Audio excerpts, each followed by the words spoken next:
Pero sir, yung admission nila na may crisis, too late ba o better be late than never?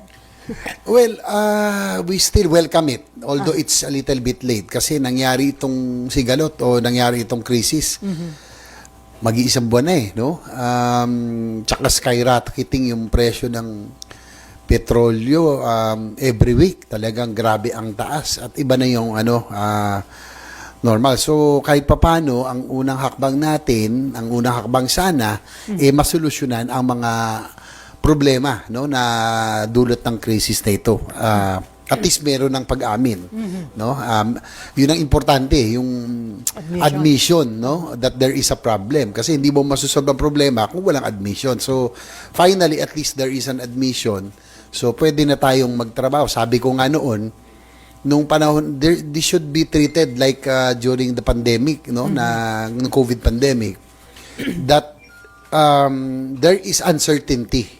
Hindi natin alam hanggang saan ito matatapos, hindi natin alam hanggang saan na extent na magiging epekto nito. Yun ang problema no?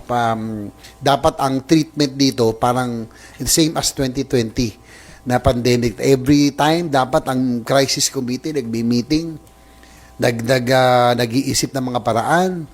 Ang concern ko kahapon, nagkaroon tayo ng hearing, no? Yung pong pangunan, yung PROTEC, yung oversight committee ni Senator Gatchalian, led by ang tinatanong ko yung replenishment, di ba? Ayun ang aking concern kasi hanggang kailan, no? Ang sabi ng Department of Energy, nasa 60 days, almost 60 days, ang diesel and gasoline nila for almost 50 plus days, almost 56 days. Ang LPG, yun ang running low nila. Pero dapat mula noon ay nag-adjust na po sila.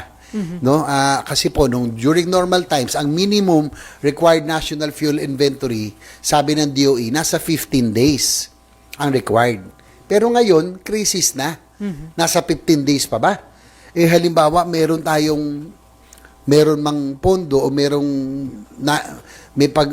pambili, may makukunan ba?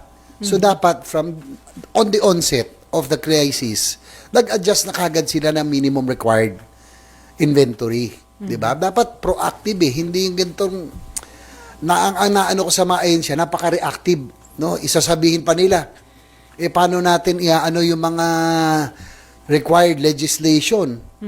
Halimbawa, giving emergency powers or whatever, kasi daw naka-break ang Congress. Baka pagbalik namin sa Mayo, na sitwasyon. Congress can be convened at any time, especially during crisis situation. If the situation warrants. So, parang yung utak ng mga ahensya, reactive Di ba? Hindi ganito. Crisis na tayo ngayon.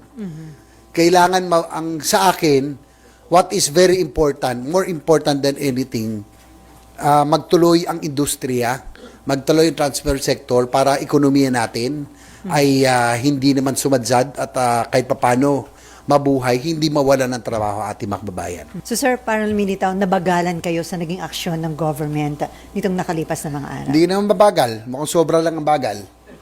Kasi reactive di ba? Isipin mo, narinig mo kahapon mismo, naka-break daw ang Congress. My God, crisis na tayo, naka-break daw ang Congress. Emergency situation, the President may call on the Congress at any time. So sir, ngayong nasa state of national energy emergency na ang bansa, ano yung inaasahan natin? Mabilis, decisive, na action? Tingin ko yun ang importante, no? Yung konkretong aksyon.